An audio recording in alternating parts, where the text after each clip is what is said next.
For today, for our COVID update, we have 738 new cases of COVID-19 to announce, 4 of which are epidemiologically linked, bringing our total number of cases in British Columbia to 29,086 people.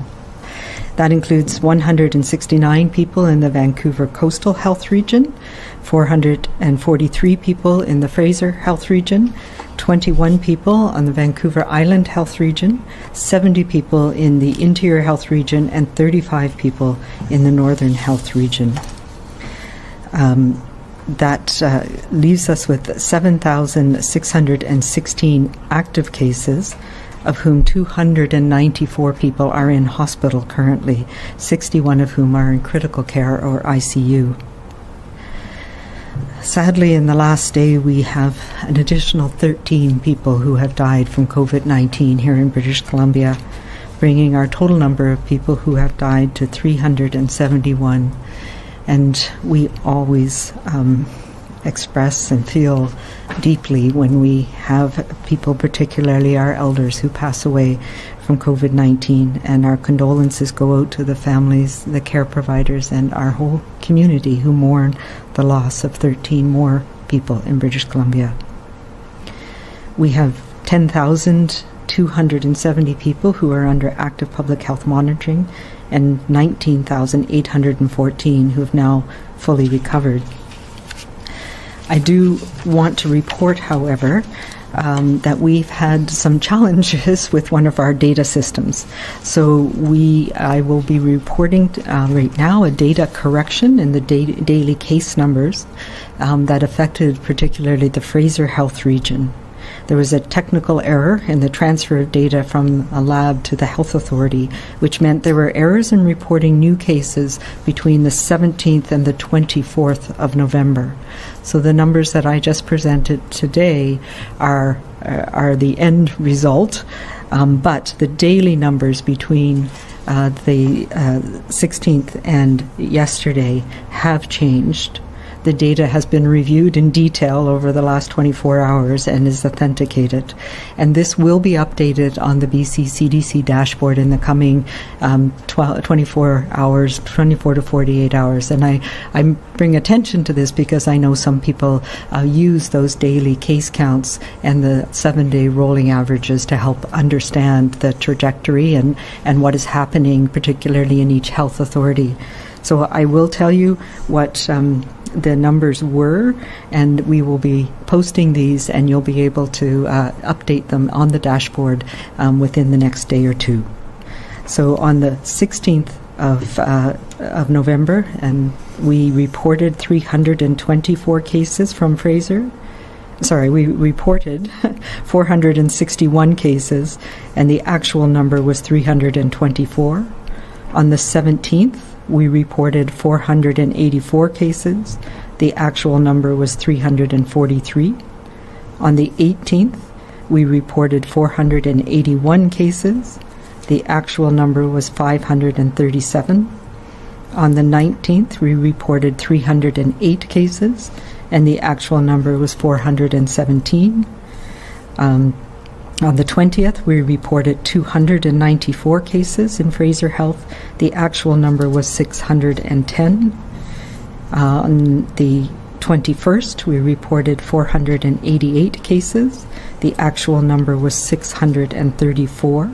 And I will note for those 2 days, our new total for the province rose from what we reported as 516 to 832.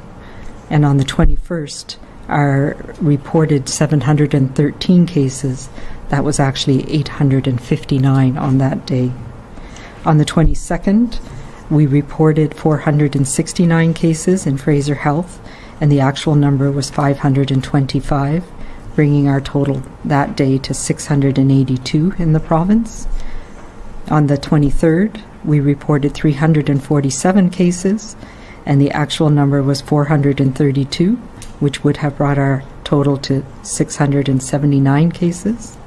And yesterday, the 24th, we reported 678 cases, and the actual number from Fraser Health was 443, bringing the total in the province yesterday to 706 cases. So I know we had a dramatic increase in the daily numbers. That was a result of some of these data coming in at a different time. So we apologize, of course, for the challenges. It's always complex when we have many data systems trying to feed into a single report on a daily basis. But as I say, these numbers will be available, and we will make sure that the BC CDC dashboard is updated appropriately. In terms of outbreaks, we have no new healthcare outbreaks today, and the one outbreak at the Royal Columbian Hospital has been declared over. That leaves us with 57 active outbreaks in the healthcare system, 52 in long-term care or assisted living, and 5 in acute care, with 1,036 cases active, including 634 residents and 385 staff. As well, there's been an outbreak. The outbreak at MSJ Distribution has been declared over. This virus, as we all know, is putting a strain on all of us, which is why now more than ever we need to think about compassion and care for ourselves, for our families, and for others. Today, the BC Coroner's Service released their monthly report on illicit drug overdose deaths. And once again, that number has become unacceptably high, with 162 people in British Columbia dying in the month of October. As we have seen, COVID-19 continues to dramatically amplify those consequences that we know are a part of the overdose crises that we have been experiencing here in British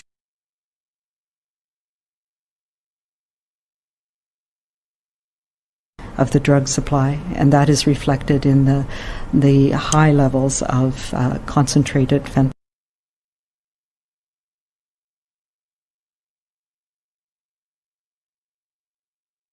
Appeal to anybody who uses drugs to ensure you use with your own personal safety at heart. Don't use alone. Let somebody know. Talk to somebody. Use the app. Have your drugs checked. Reach out. As you know, in September, I expanded the healthcare professionals who are able to provide you with a safe supply of pharmaceutical alternatives to what we know are deadly drugs on the street right now. It is also a place that you can go for help. If you are looking for help, reach out. If you know somebody who's using drugs, now more than ever, as we're moving into this critical phase of our second wave, we need to care for each other. We need to reach out. Reach out to your family, your healthcare provider, or you can call, go to stopoverdosebc.ca. There are resources there to help. Today also marks the first of 16 days to end gender-based violence. And with the necessary restrictions in place, getting support and getting away from a violent situation right now during this pandemic, we know is an additional challenge. If you or someone you know is experiencing violence, there is help as well. Contact Victim Link, a toll-free, confidential, multilingual service 24/7. You can call or text 1-800-563-0808 or email victimlinkbc@bc211.ca. This is a time where we need to reach out. We need to connect, and we need to support each other. Yesterday, the Minister of Public Safety and the Solicitor General issued a new order with enforcement measures for the use of masks in all indoor public spaces. This public safety order focuses on those locations where it's not always possible to maintain that safe distance and where wearing a mask is important for your protection and the protection of the people in that environment. It is one of those layers that has become incredibly important as we're seeing this surge in our community here in BC. And a comprehensive list of the locations where the order applies, as well as people who are exempt, is available on our website, and there's a link to it. But I'd like to remind everyone that, as I have said many times, masks are required in many locations, and they are one of the important measures that we take. But not everyone is able to wear a mask, and we need to have patience and compassion for people. Nor does this apply to children under the age of 12. So we do not recommend masks at all for children under the age of 2, or for anybody who can't remove a mask on their own. We encourage it in children between the ages of 2 and 12, but it is not mandatory. And we know that people can't wear masks for many reasons that may not be apparent to you, whether it's a psychological, behavioral, or health condition, or due to physical, cognitive, or mental impairment. So if you see somebody without a mask, have compassion. Understand that while we are all in the same storm, we don't always know each other's story. And people who are unable to wear masks must be accommodated. That means we cannot deny them services, but we need to find alternative ways of safely providing the services that people need. And that may mean providing curbside, online services, or arranging for people who cannot wear masks to come at a time when appropriate distances can be maintained, or when barriers can be in place. And for those of you who are in that position of not being able to wear a mask, you need to as well be aware that this is an important measure right now in our community, and look to alternatives to receive those services you need, whether that's going at off-peak hours, calling ahead, going online, or making arrangements to come at a time when others will not be in that space. These are the things that we all need to do to get through this.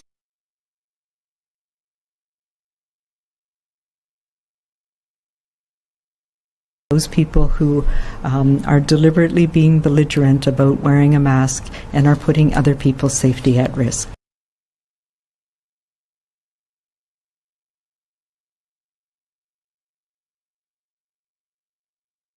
For a minute about rapid testing, as that's come up a number of times in questions that I've received.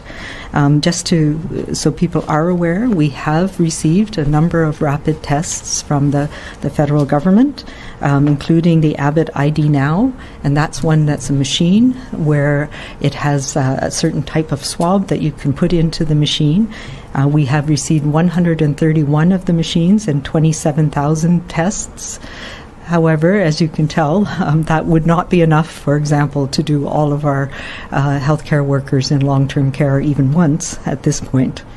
And we are working on how we can best deploy those machines to help us understand when outbreaks are happening, when people need to be tested rapidly in a community. In addition, these tests are, we've also received about 500,000 of the PanBio antigen tests. Again, that's the little ticket test that where it has a colored line. Again, these tests, all of these, are still require a nasal pharyngeal swab. So that means a healthcare worker has to do the swab, and if those have had one of these recently, you understand that that's not a simple thing necessarily, because it has to tickle the back of your throat for several seconds. So right now, we're limited in how we can use these. They are also only licensed for use in people who are symptomatic. So people who have symptoms, and we know that even in that case, they're not as sensitive, they're not as able to pick up the virus as the regular NAT tests that we do on an ongoing basis that go to the lab. They are rapid, though. So if somebody does have symptoms, these tests are things that we can use to rapidly assess whether it's COVID causing those symptoms or not, particularly in some of the more remote communities in the province, where if somebody is symptomatic, or 2 or 3 people are symptomatic, and we need to rapidly determine whether it's COVID or influenza or something else, that's where these tests right now are best suited to support what we need to do. They can also can also help in long-term care when we have symptomatic people, and that's one of the things that we are deploying already. And we've been looking at, we've been testing them out in places like the downtown.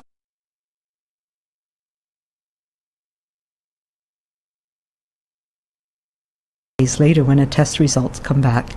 The difficulty we've run into in using it in those situations is they don't actually perform very well in the cold. And we don't have that much cold here in BC, but when they're used in the mobile testing labs outside, they've not been proven to be reliable. So we're still working out what the best way is to use these tests. And we hope, we have some expectations, particularly around detection of outbreaks in clusters in communities and in long-term care, and we'll be continuing to move forward with that.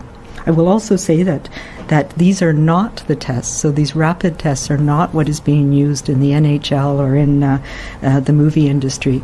They are using the same tests that we are, which is the nasopharyngeal swab.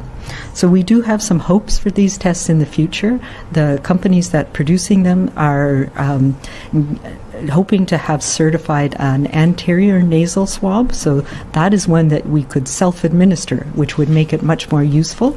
Those are not yet licensed for use in Canada, although they are in other countries, so we're hopeful those will come soon, and that will make them much more useful for us in certain situations. So I just wanted to bring people up to date on where we are with those types of rapid tests. We are expecting more of the tests to arrive, both the machines and the test kits, in the coming months, and we will be looking at how to best deploy them across the province to rapidly detect outbreaks. And we are hopeful that more tests that get approved will be more useful for asymptomatic testing, at least on a periodic basis of healthcare workers and others. Finally, as we know, there's a light in our future on the horizon as we hear more and more positive news about vaccines. As we know, though, this will be a large, complex undertaking. And to be sure that we have all of the logistics and operational support that we need in place and everything that we need to have, we have been working very hard already. The BC CDC, our logistics teams have been pulling together, working with the federal government to understand the requirements, to safely get the right vaccine and to the right people as quickly as possible in the most efficient way, starting in early 2021. And to help us with that, given the complexity and the scope of the program, today we have appointed Dr. Ross Brown, who's a VP of COVID response for Vancouver Coastal Health, to be the leader, along with myself and the Deputy Minister, of our COVID-19 vaccine program here in British Columbia, to coordinate all that good work that has gone on so far and make sure that we are ready and able to deliver vaccines as soon as they're available to us, hopefully as early as January. So COVID-19 has meant that we have all had to work a bit harder to connect in a safe way with each other. And once again, we are facing that time where it is important for all of us to stay within our one bubble.